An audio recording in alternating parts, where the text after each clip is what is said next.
Hey guys, Allie here. Welcome to episode 56 of Controller Nation Weekly for the week of August 19th. We don't have a whole lot of stories this week, so it should be a quick one. That's what he said. What?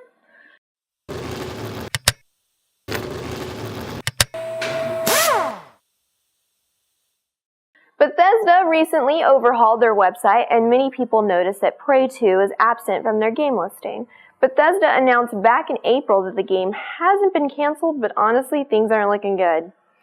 Edmund McMillen will release the Basement Collection via Steam on August 31st for $4, which is a collection of his 8 previous titles.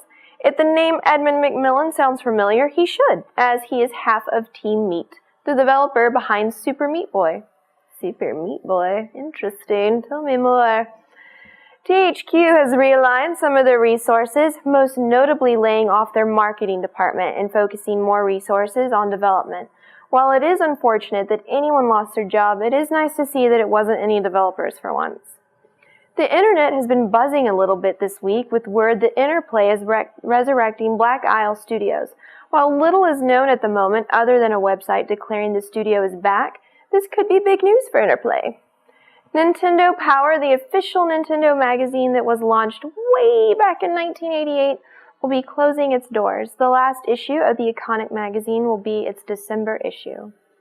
Sony has closed SONY Liverpool, the company which started 1984 as Psygnosis and was responsible for games such as the Wipeout franchise and Lemmings is sadly no more.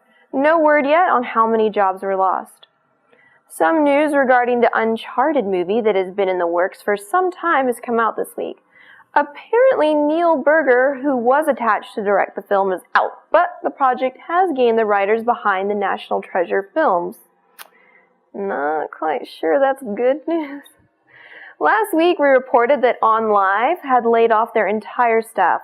Well, apparently their CEO, Steve Perlman, will retain his position, of course he will, over the newly restructured company. Yeah.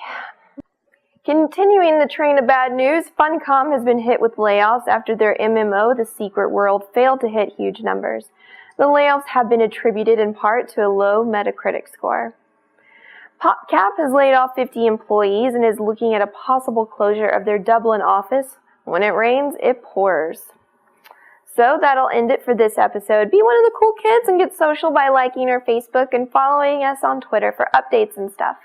We'll be at the Gamestop Expo on Wednesday, so we should have some articles coming out from that. And if you'll be there, you should come by and say hi to Mikey or kick him in the balls.